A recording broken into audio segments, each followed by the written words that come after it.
Si les scènes attirent les foules, les stands ne sont pas en reste. Véritables gardiens des savoir-faire, les artisans et exposants donnent à voir, mais aussi à comprendre l'âme de notre patrimoine. Alors, je suis Annie Kudo-Josiane, je représente un groupe d'artisans, un groupe de travailleurs. Nous travaillons présentement sur les tiges et les fibres de bananier. Voilà, donc du bananier, on travaille, on extrait les fibres, les tiges, avec lesquelles nous réalisons plusieurs œuvres artistiques. Je suis une accessoiriste. Mon domaine, c'est de confectionner des divers articles en pelle et aussi en coris. Comme vous le voyez, il y a des paniers à fruits, il y a des différents sacs de différents formats pour pouvoir satisfaire un peu toute ma clientèle. Ma satisfaction d'abord, c'est de d'abord me faire connaître ma marque et aussi valoriser mes œuvres. Puisque c'est une exposition de l'art, je pense que je suis déjà dans le thème avec mes accessoires que je confectionne à la main. Nous sommes au SNAC, la Semaine nationale des arts et de la culture, et nous sommes venus pour présenter le Buruda aux différents visiteurs qui vont venir. Le Buruda, c'est l'organisme de gestion collective de droits d'auteur au niveau de Côte d'Ivoire. Nous gérons tout ce qui est œuvres artistiques. Les artistes viennent chez nous déclarer leurs œuvres, et donc on gère leur répertoire. Lorsque leurs œuvres sont utilisées dans les différents espaces qui communiquent ces œuvres-là au public, le Buruda vient pour collecter les droits et après les répartir aux différents ayants droit, c'est-à-dire les artistes sociétaires. Donc c'est ce pourquoi nous sommes ici. Nous sommes venus expliquer aux personnes qui viennent au stand, leur dire que lorsque vous utilisez les œuvres, soit lors des baptêmes, anniversaires ou mariages, ou encore si vous avez un établissement comme un maquis, un bar, un hôtel, une clinique, peu importe l'établissement, si vous communiquez les œuvres de l'esprit dans cet espace-là, il y a un droit que vous devez payer au Buruda. Et nous, on appelle ce droit-là la redevance droit d'auteur. Donc nous exhortons tous les exploitants, tous les utilisateurs des œuvres de l'esprit à s'acquitter de la redevance droit. Bonsoir, je suis Ahmed Kader Fadiga, responsable communication de l'Office national du cinéma de Côte d'Ivoire. Bon, l'Office, ici, il s'agit en fait de la présentation d'une structure qui est placée sous la tutelle du ministère de la Culture et de la Francophonie. Et cette structure se nomme Office national du cinéma de Côte d'Ivoire. Et c'est la structure qui est en charge en fait de la régulation, de l'encadrement, de la professionnalisation du secteur du cinéma en Côte d'Ivoire. Pour faire plus simple, pour être plus simple, c'est pour dire que tout ce qui concerne le cinéma en Côte d'Ivoire passe par cette structure en termes de délivrance d'autorisation de tournage, en termes de régulation, en termes d'encadrement, en termes de formation, en termes d'études de dossiers pour accompagnement pour des financements de projets cinématographiques.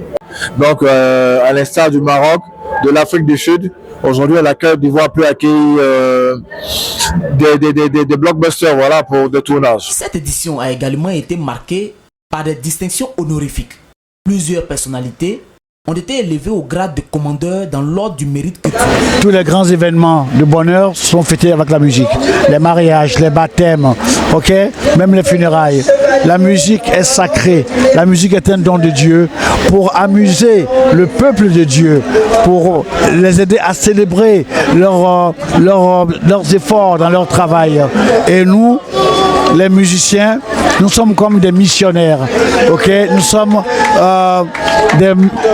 des messagers de paix, des messagers d'amour. Voilà le rôle de la musique.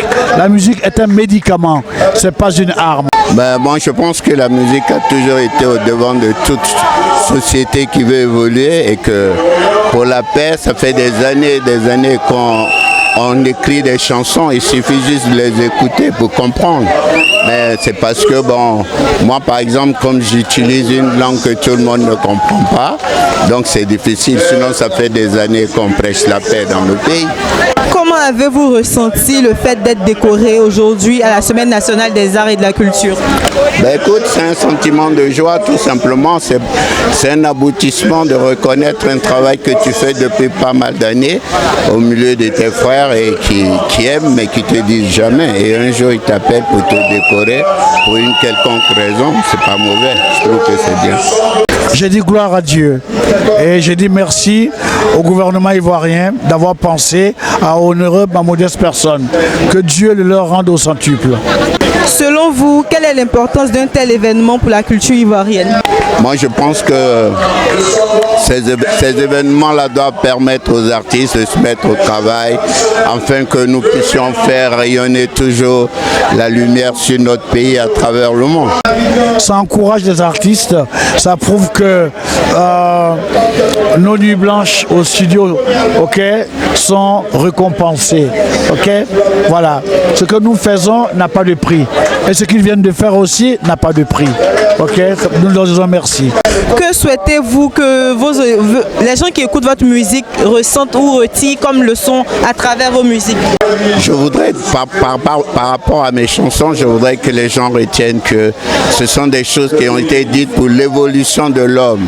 L'homme ivoirien d'abord et l'homme en général, parce que moi je travaille pour l'esprit de l'homme. Moi, je vais te dire quelque chose. J'ai dit l'inspiration est divine. Ok, je n'ai aucun mérite par rapport à l'inspiration. Parce que mon cerveau m'a été donné par Dieu. Donc, comme un disque dur, les informations dans ce disque dur ont été mises là par Dieu. Moi, je ne suis qu'une caisse de résonance qui transmet ce que Dieu m'a donné. Ok, donc s'il y a quelqu'un à féliciter vraiment, c'est Dieu qu'on félicite.